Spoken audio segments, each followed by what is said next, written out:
नमस्कार दोस्तों। स्वागत है आपका अपने चैनल सुनहरी कहानियाँ में। आज की कहानी है पत्नी से पति, जिसके लेखक मुंशी प्रेमचंद जी हैं। आइए कहानी पर प्रकाश डालते हैं। मिस्टर सेठ को सभी हिंदुस्तानी चीज़ों से नफरत थी और उनकी सुंदर पत्नी गोदावरी को सभी विदेशी चीज़ों से चिढ़। मगर धैर्य और विनय भारत की देवियों का आभूषण है। गोदावरी दिल पर हजार जब्र करके पति की लाई हुई विदेशी चीजों का व्यवहार करती थी। हालांकि भीतर ही भीतर उसका हृदय अपनी विवशता पर रोता था। वह जिस वक्त अपने छज्जे पर खड़ी होकर सड़क पर निगाह दौड़ाती, कितनी ही महिलाओं को खद्दर की साड़ियां पहने गर्व से सिर उठाते चलते देखती, तो उसके भीतर की वेदना एक ठंडी आह बनकर निकल आती थी। उसे ऐसा मालूम होता था कि मुझसे ज्यादा बदनसीब औरत संसार में नहीं है। मैं अपने स्वदेश वासियों की इतनी भी सेवा नहीं कर सकती। शाम को मिस्टर सेठ के आग्रह करने पर वह कहीं मनोरंजन या सैर के लिए जाती, तो विदेशी कपड़े पहने हुए निकलते शर्म से उसकी गर्दन झुक जाती थी। वह पत्रों में महिलाओं के जोश भरे व्याख्यान पढ़ती, तो उसकी आंखें जगमगा उठती। थोड़ी देर के लिए वह भूल जाती कि मैं यहाँ बंधनों में जकड़ी हुई हूँ। होली का दिन था। 8 बजे रात का समय। स्वदेश के नाम पर बिके हुए अनुरागियों का जुलूस आकर मिस्टर सेठ के मकान के सामने रुका और उसी चौड़े मैदान में विलायती कपड़ों की होलियां लगाने की तैयारियां होने लगी। गोदावरी अपने कमरे की खिड़की पर खड़ी यह समारोह देख रही थी और दिल महसूस कर रह जाती थी। एक वह है जो यूं खुश खुश आजादी के नशे मत वाले गर्व से सिर उठाए होली लगा रही हैं, और एक मैं हूं कि पिंजरे में बंद पक्षी की तरह फड़फड़ा रही हूं। इन तीलियों को कैसे तोड़ दूं?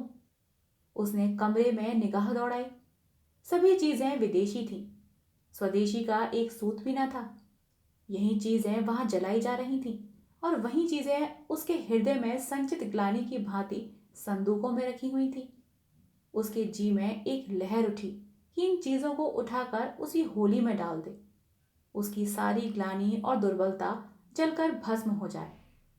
मगर पति के अप्रसन्नता के भय ने उसका हाथ पकड़ लिया।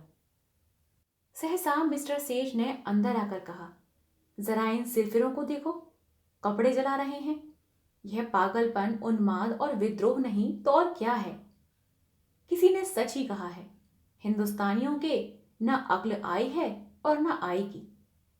गोदावरी ने कहा, तुम भी हिंदुस्तानी हो? सेठ ने गर्म होकर कहा, हाँ, लेकिन मुझे इसका हमेशा खेद रहता है कि ऐसे अभागे देश में क्यों पैदा हुआ। मैं नहीं चाहता कि कोई मुझे हिंदुस्तानी कहे या समझे। कम से कम मैंने आचार व्यवहार, वेशभूषा, रीति नीति, कर्म वचन में कोई ऐसी बात नहीं रखी जिससे हमें कोई हिंदुस्तानी होने का कलंक लगाए। पूछिए, जब हमें 8 आने गज में बढ़िया कपड़ा मिलता है तो हम क्यों मोटा टाट खरीदेंगे? इस विषय में हर एक को पूरी स्वाधीनता होनी चाहिए। न जाने क्यों गवर्नमेंट ने इन दुष्टों को यहां जमा होने दिया। अगर मेरे हाथ में अधिकार होता तो इन सब को जहन्नुम रसीद कर देता। तब आटे दाल का भाव मालूम होता। गोदावरी ने अपने शब्दों में तीक्ष्ण तिरस्कार भर के कहा, तुम्हें अपने भाइयों का जरा ख्याल नहीं आता? भारत के सिवा और भी कोई देश है जिस पर दूसरी जाति का शासन हो? छोटे छोटे राष्ट्र भी किसी दूसरी जाति के गुलाम बनकर नहीं रहना चाहते। क्या एक हिंदुस्तानी के लिए यह लज्जा की बात नहीं है कि वह अपने ही भाइयों के साथ अन्याय करे? सेठ ने भौहें चढ़ाकर कहा, मैं इन्हें अपना भाई नहीं समझता। गोदावरी बोली, आखिर तुम्हें सरकार जो वेतन देती है वह इन्हीं की जेब से आता है। सेठ बोला, मुझे इससे कोई मतलब नहीं कि मेरा वेतन किसकी जेब से आता है। मुझे जिसके हाथ से मिलता है वही मेरा स्वामी है। न जाने इन दुष्टों को क्या सनक सवार हुई है। कहते हैं भारत आध्यात्मिक देश है। क्या आध्यात्म का यही आशय है कि परमात्मा के विधानों का विरोध किया जाए? जब यह मालूम है कि परमात्मा की इच्छा के विरुद्ध एक पत्ता भी नहीं हिल सकता, तो यह मुमकिन है कि यह इतना बड़ा देश परमात्मा की मर्जी बगैर अंग्रेजों के अधीन हो? क्यों इन दीवानों को इतनी अकल नहीं आती कि जब तक परमात्मा की इच्छा न होगी, कोई अंग्रेजों का बाल भी बांका न कर सकेगा? गोदावरी बोली, तो फिर क्यों नौकरी करते हो? परमात्मा की इच्छा होगी तो अपने आप ही भोजन मिल जाएगा। बीमार होते हो तो क्यों दौड़े वैद्य के घर जाते हो? परमात्मा उन्हीं की मदद करता है जो अपनी मदद आप करते हैं। सेठ बोला, बेशक करता है, लेकिन अपने घर में आग लगा देना, घर की चीजों को जला देना, ऐसे काम हैं जिन्हें परमात्मा कभी पसंद नहीं करता। गोदावरी बोली, तो यहाँ के लोगों को चुपचाप बैठे रहना चाहिए? सेठ बोला, नहीं, रोना चाहिए। इस तरह रोना चाहिए जैसे बच्चे माता के दूध के लिए रोते हैं। सहसा होली जली, आग की शिखाएं आसमान से बातें करने लगी, मानो स्वाधीनता की देवी अग्नि वस्त्र धारण किए हुए आकाश के देवताओं से गले मिलने जा रही हों। दीनानाथ ने खिड़की बंद कर दी। उनके लिए यह दृश्य भी असहनीय था। गोदावरी इस तरह खड़ी रही जैसे कोई गाय कसाई के खूंटे पर खड़ी हो। उसी वक्त किसी के गाने की आवाज आई, वतन की देखिए तकदीर कब बदलती है। गोदावरी के विषाद से भरे हुए हृदय में चोट लगी। उसने खिड़की खोल दी और नीचे की तरफ झांका। होली अब भी जल रही थी और एक अंधा लड़का अपनी खंजरी बजाकर गा रहा था, वतन की देखिए तकदीर कब बदलती है। वह खिड़की के सामने पहुंचा तो गोदावरी ने पुकारा, ओ अंधे खड़ा रहे। अंधा खड़ा हो गया। गोदावरी ने संदूक खोला, पर उसमें उसे एक पैसा मिला। नोट और रुपए थे, मगर अंधे फकीर को नोट या रुपए देने का सवाल ही न था। पैसे अगर 2-4 मिल जाते तो इस वक्त वह जरूर दे देती, पर वहां एक ही पैसा था, वह भी इतना घिसा हुआ कि कहार बाजार से लौटा आया था। किसी दुकानदार ने न लिया था। अंधे को वह पैसा देते हुए गोदावरी को शर्म आ रही थी, पर जरा देर तक पैसे को हाथ में लिए संशय में खड़ी रही। तब अंधे को बुलाया और पैसा दे दिया। अंधे ने कहा, माता जी, कुछ खाने को दे दीजिए, आज दिन भर से कुछ नहीं खाया। गोदावरी बोली, दिन भर मांगता है तब भी तुझे खाने को नहीं मिलता? अंधा बोला, क्या करूं माता जी, कोई खाने को नहीं देता। इस पैसे का चबेला ले लेना और खा ले जा। अंधा बोला, हाँ खा लूंगा माता जी, भगवान आपको खुश रखे, अब यहीं सोता हूं। दूसरे दिन प्रातःकाल कांग्रेस की तरफ से एक आम जलसा हुआ। मिस्टर सेठ ने विलायती टूथ पाउडर, विलायती ब्रश से दांतों पर मला, विलायती साबुन से नहाया, विलायती चाय विलायती प्यालियों में पी, विलायती बिस्कुट विलायती मक्खन के साथ खाया और विलायती दूध पिया। फिर विलायती सूट धारण करके विलायती सिंगार मुंह में दबाकर घर से निकले और अपनी मोटरसाइकिल पर बैठकर फ्लावर शो देखने चले गए। गोदावरी को रात भर नींद नहीं आई थी। दुराशा और पराजय की कठिन यंत्रणा किसी कोड़े की तरह उसके हृदय पर पड़ रही थी। ऐसा मालूम होता था कि उसके कंठ में कोई कड़वी चीज अटक गई है। मिस्टर सेठ को अपने प्रभाव में लाने की वह सब योजनाएं की जो एक रमणी कर सकती है, पर उस भले आदमी पर सारे हाव भाव, मृदु मुस्कान और वाणी विलास का कोई असर न हुआ। खुद तो स्वदेशी वस्त्रों के व्यवहार करने पर क्या राजी होते, गोदावरी के लिए एक खद्दर साड़ी लाने पर भी सहमत न हुए। यहां तक कि गोदावरी ने उनसे कभी कोई चीज न मांगने की कसम खा ली। क्रोध और ग्लानि ने उनकी सद्भावना को इस तरह विकृत कर दिया जैसे कोई मैली वस्तु निर्मल जल को दूषित कर देती है। उसने सोचा, जब ये मेरी इतनी सी बात नहीं मान सकते, तब फिर मैं इनके इशारे पर क्यों चलूं? क्यों इनकी इच्छाओं की नौकरानी बनी रहूं? मैंने इनके हाथ कोई अपनी आत्मा बेची है? आज अगर ये चोरी या गबन करें तो क्या मैं सजा पाऊंगी? उसकी सजा ये खुद झेलेंगे। उसका अपराध इनके ऊपर होगा। इन्हें अपने कर्म और वचन का अख्तियार है, मुझे अपने कर्म और वचन का अख्तियार है। यह अपनी सरकार की गुलामी करें, अंग्रेजों की चौखट पर नाक रिगड़ें, मुझे क्या गरज है कि मैं उसमें सहयोग करूं जिसमें आत्माभिमान नहीं, जिसमें अपने को स्वार्थ के हाथों बेच दिया। उसके प्रति अगर मेरे मन में भक्ति ना हो तो मेरा दोष नहीं। यह नौकर है या गुलाम? नौकरी और गुलामी में अंतर है। नौकर कुछ नियमों के अधीन अपना निर्दिष्ट काम करता है। वह नियम स्वामी और सेवक दोनों पर ही लागू होते हैं।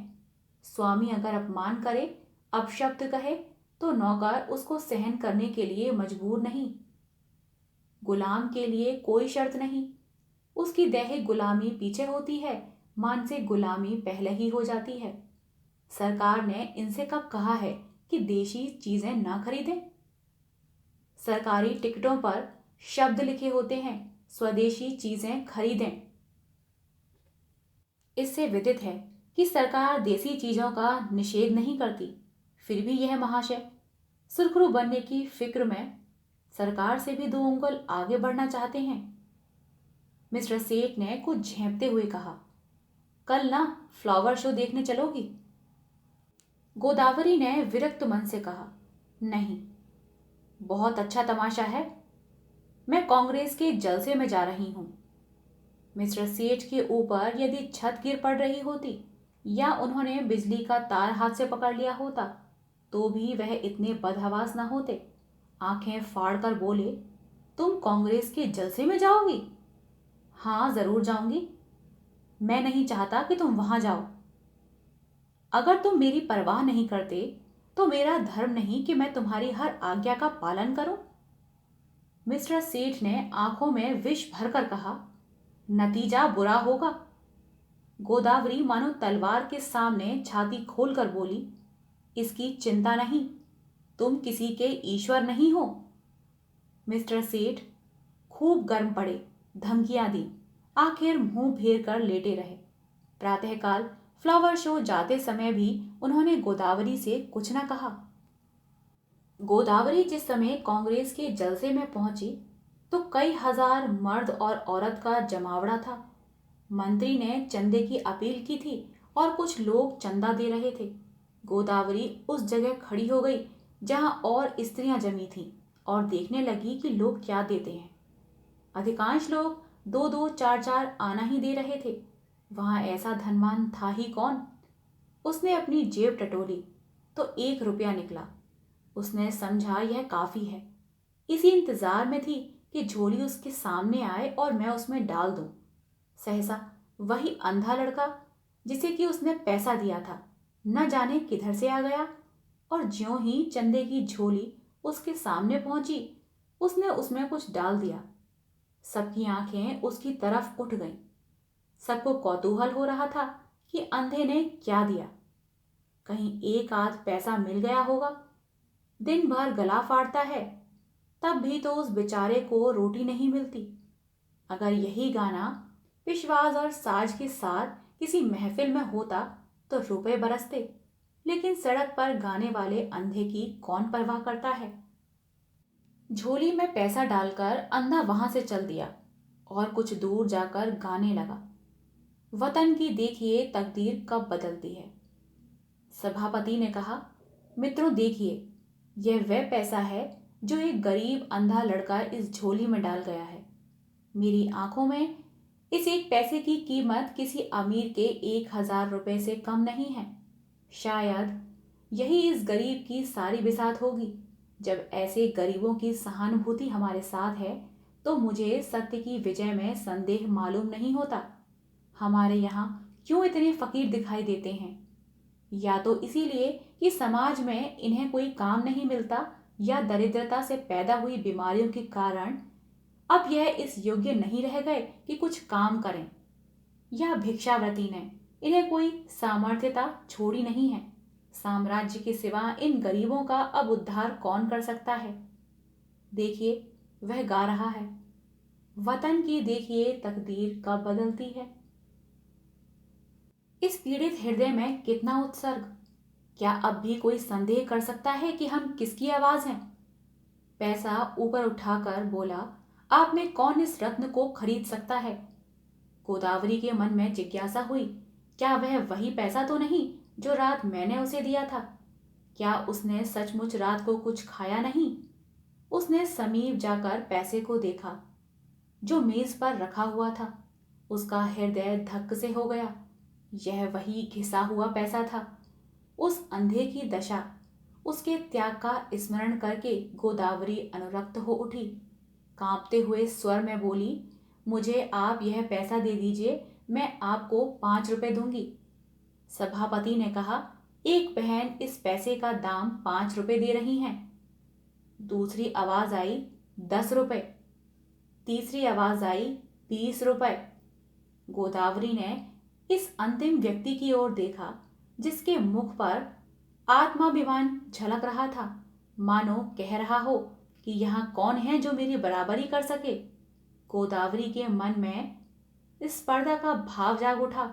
चाहे कुछ हो जाए, इसके हाथ में यह पैसा न जाए। समझता है इसने 20 रुपए क्या कह दिए, सारे संसार को मोल ले लिया। गोदावरी ने कहा, 40 रुपए। उस पुरुष ने तुरंत कहा, 50 रुपए। हजारों आंखें गोदावरी की ओर उठ गईं, मानो कह रही हों, आप ही हमारी लाज रख लीजिए। गोदावरी ने उस आदमी की ओर देखकर धमकी से मिले हुए स्वर में कहा, 100 रुपए। धनी आदमी ने भी तुरंत कहा, 120 रुपए। लोगों के चेहरे पर हवाइयां उड़ने लगी। समझ गए इसी के हाथ विजय रही। निराश आंखों से गोदावरी की ओर ताकने लगे, मगर ज्यों ही गोदावरी के मुंह से निकला 150 कि चारों ओर तालियां पड़ने लगी, मानो किसी दंगल के दर्शक अपने पहलवान की विजय पर मतवाले हो गए हों। उस आदमी ने फिर कहा, 250। गोदावरी बोली, 200। फिर चारों तरफ से तालियां पड़ने लगी। प्रतिद्वंदी ने अब मैदान से हट जाने में ही अपनी कुशलता समझी। गोदावरी विजय के गर्व पर नम्रता का पर्दा डाले हुए खड़ी थी और हजारों शुभकामनाएं उस पर फूलों की तरह बरस रही थीं। जब लोगों को मालूम हुआ कि यह देवी मिस्टर सेठ की बीवी है, तो उन्हें ईर्ष्यामय आनंद के साथ उस पर दया भी आई। मिस्टर सेठ अभी फ्लावर शो में ही थे कि एक पुलिस अफसर ने उन्हें यह घातक संवाद सुनाया। मिस्टर सेठ सख्ते में पड़ गए, मानो सारी देह सुन्न पड़ गई हो। उन्होंने मुट्ठियां बांध ली, दांत पीसे, होठ चबाए और उसी वक्त घर चले गए। उनकी मोटरसाइकिल कभी इतनी तेज न चली थी। घर में कदम रखते ही उन्होंने चिंगारियां भरी आंखों से देखते हुए कहा, क्या तुम मेरे मुंह पर कालिख पुतवाना चाहती हो? गोदावरी ने शांत भाव से कहा, कुछ मुंह से बोलोगे या गालियां ही दिए जाओगे? तुम्हारे मुंह में कालिख पुतेगी तो क्या मेरे मुंह पर नहीं पुतेगी? तुम्हारी जड़ खुदेगी तो मेरे लिए दूसरा कौन सा सहारा है? मिस्टर सेठ बोले, सारे शहर में तूफान मचा हुआ है, तुमने मेरे रुपए दिए क्यों? गोदावरी ने उसी शांत भाव से कहा, इसीलिए कि मैं उसे अपना ही रुपया समझती हूँ। मिस्टर सेठ दांत किटकिटा कर बोले, हरगिज नहीं, तुम्हें मेरा रुपया खर्च करने का कोई हक नहीं है। गोदावरी बोली, बिल्कुल गलत। तुम्हारे खर्च करने का तुम्हें जितना अख्तियार है उतना ही मुझको भी है। हाँ, जब तलाक का कानून पास कराओगे और तलाक दोगे तब न रहेगा। मिस्टर सेठ ने अपना हैट इतनी जोर से मेज पर फेंका कि वह लुढ़कता हुआ जमीन पर गिर पड़ा और बोले, मुझे तुम्हारी अक्ल पर अफसोस होता है। जानती हो तुम्हारी इस उद्दंडता का क्या नतीजा होगा? मुझसे जवाब तलब हो जाएगा। बतलाओ, क्या जवाब दूंगा मैं? जब यह जाहिर है कि कांग्रेस सरकार से दुश्मनी कर रही है, तो कांग्रेस की मदद करना सरकार के साथ दुश्मनी करनी है। तुमने तो नहीं की कांग्रेस की मदद, तुमने तो की। इसकी सजा मुझे मिलेगी या तुम्हें? अगर मैं चोरी करूं तो क्या तुम जेल जाओगे? चोरी की बात और है और यह बात और है। तो क्या कांग्रेस की मदद करना चोरी या डाके से भी बुरा है? हाँ, सरकारी नौकर के लिए चोरी या डाके से भी बुरा है। मैंने यह नहीं समझा था। अगर तुमने यह नहीं समझा था तो तुम्हारी ही बुद्धि का भ्रम था। रोज अखबारों में देखती हो, फिर भी मुझसे पूछती हो। एक कांग्रेस का आदमी प्लेटफॉर्म पर बोलने खड़ा होता है तो 20 सादे कपड़े वाले पुलिस अफसर उसकी रिपोर्ट लेने बैठते हैं। कांग्रेस के सरगनाओं के पीछे कई कई मुखबिर लगा दिए जाते हैं, जिनका काम यही होता है कि उन पर कड़ी निगरानी रखे। चोरों के साथ तो इतनी सख्ती कभी नहीं की जाती, इसीलिए हजारों चोरियां और डाके और खून रोज होते रहते हैं। किसी का कुछ पता नहीं चलता, न पुलिस इसकी परवाह करती है। मगर पुलिस को जिस मामले में राजनीति की गंध आ जाती है, फिर देखो पुलिस की मुस्तैदी। इंस्पेक्टर जनरल से लेकर कांस्टेबल तक एड़ियों तक का जोर लगाते हैं। सरकार को चोरों से भय नहीं, चोर सरकार पर चोट नहीं करता। कांग्रेस सरकार को अख्तियार पर हमला करती है, इसीलिए सरकार भी अपनी रक्षा के लिए अपने अख्तियार से काम लेती है। यह तो प्रकृति का नियम है। मिस्टर सेठ आज दफ्तर चले तो उनके कदम पीछे रह जाते थे। न जाने आज वहां क्या हाल हो। रोज की तरह दफ्तर में पहुंचकर उन्होंने चपरासियों को डांटा नहीं, क्लर्कों पर रोब नहीं जमाया। चुपके से जाकर कुर्सी पर बैठ गए। ऐसा मालूम होता था कोई तलवार सिर पर लटक रही है। साहब की मोटर की आवाज सुनते ही उनके प्राण सूख गए। रोज वह अपने कमरे में बैठे रहते थे। जब साहब आकर बैठ जाते थे तब आध घंटे के बाद मिसलें लेकर पहुंचते थे। आज जब वह बरामदे में खड़े थे, साहब उतरे तो झुककर उन्होंने सलाम किया, मगर साहब ने मुंह फेर लिया। लेकिन वह हिम्मत नहीं हारे, आगे बढ़कर पर्दा हटा दिया। साहब कमरे में गए तो सेठ साहब ने पंखा खोल दिया, मगर जान सूखी जाती थी कि देखें कब सिर पर तलवार गिरती है। साहब ज्यों ही कुर्सी पर बैठे, सेठ ने लपक कर सिगार केस और दिया सलाई मेज पर रख दी। एकाएक ऐसा मालूम हुआ मानो आसमान फट गया हो। साहब गरज रहे थे, तुम दगाबाज आदमी हो। सेठ ने इस तरह साहब की तरफ देखा जैसे उनका मतलब नहीं समझे। साहब ने फिर गरज कर कहा, तुम दगाबाज आदमी हो। मिस्टर सेठ का खून गर्म हो उठा। बोले, मेरा तो ख्याल है कि मुझसे बड़ा राजभक्त इस देश में ना होगा। साहब बोले, तुम नमक हराम आदमी हो। मिस्टर सेठ के चेहरे पर सुर्खी आई। आप व्यर्थ ही अपनी जबान खराब कर रहे हैं। साहब बोले, तुम शैतान आदमी है। मिस्टर सेठ की आंखों में सुर्खी आई। आप मेरी बेइज्जती कर रहे हैं। ऐसी बातें सुनने की मुझे आदत नहीं है। साहब बोले, चुप रहो यू ब्लडी। तुमको सरकार 500 रुपए इसीलिए नहीं देता कि तुम अपनी वाइफ के हाथ से कांग्रेस का चंदा दिलवाए। बोलो, क्या तुमको सरकार इसीलिए रुपया देता है? मिस्टर सेठ को अपनी सफाई देने का अवसर मिला। बोले, मैं आपको विश्वास दिलाता हूं कि मेरी वाइफ ने सरासर मेरी मर्जी के खिलाफ रुपए दिए हैं। मैं तो उस वक्त फ्लावर शो देखने गया था जहां मिस फ्रॉन्ग का गुलदस्ता 5 रुपए में लिया। वहां से लौटा तो मुझे यह खबर मिली। साहब बोला, ओ, तुम हमको बेवकूफ बनाता है। यह बात अग्निशिला की भांति ज्यों ही साहब के मस्तिष्क में घुसी, उनके मिजाज का पारा उबाल के दर्जे पर पहुंच गया। किसी हिंदुस्तानी की इतनी मिसाल कि उन्हें बेवकूफ बनाए। वह तो हिंदुस्तान के बादशाह हैं, जिनके पास बड़े बड़े ताल्लुकदार सलाम करने आते हैं, जिनके नौकरों को बड़े बड़े रईस नजराना देते हैं। उन्हीं को कोई बेवकूफ बनाए, उसके लिए वह असहनीय था। रूल उठाकर दौड़ा। लेकिन मिस्टर सेठ भी मजबूत आदमी थे। यूं वह हर तरह की खुशामद किया करते थे, लेकिन यह अपमान स्वीकार न कर सके।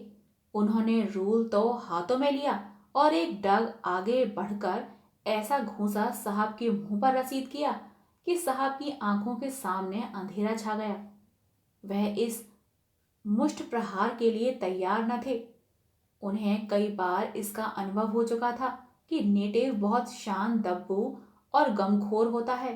विशेषकर साहबों के सामने तो उनकी जबान तक नहीं खुलती। कुर्सी पर बैठकर नाक का खून पोंछने लगा। फिर मिस्टर सेठ से उलझने की हिम्मत नहीं पड़ी, मगर दिल में सोच रहा था, इसे कैसे नीचा दिखाऊं। मिस्टर सेठ भी अपने कमरे में आकर इस परिस्थिति पर विचार करने लगे। उन्हें बिल्कुल खेद न था, बल्कि वह अपने साहस पर प्रसन्न थे। इसकी बदमाशी तो देखो कि मुझ पर रूल चला दिया। जितना दबता था उतना ही दबाया जाता था। इसकी मैडम यारों को लेकर घूमती है, उससे बोलने की हिम्मत नहीं पड़ती। मुझसे शेर बनता है, अब दौड़ेगा कमिश्नर के पास। मुझे बर्खास्त किए बगैर छोड़ेगा नहीं। यह सब गोदावरी के कारण हो रहा है। बेइज्जती तो हो ही गई, अब रोटियों को भी मोहताज होना पड़ेगा। मुझसे तो कोई पूछेगा भी नहीं।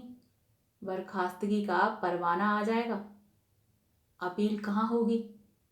सेक्रेटरी है हिंदुस्तानी, मगर अंग्रेजों से भी ज्यादा अंग्रेज। होम मेंबर भी हिंदुस्तानी है, मगर अंग्रेजों के गुलाम। गोदावरी के चंदे का हाल सुनते ही उन्हें जोड़ी चढ़ाएगी। न्याय की किसी से आशा नहीं, अब यहां से निकलने में ही कुशलता है। उन्होंने तुरंत एक इस्तीफा लिखा और साहब के पास भेज दिया।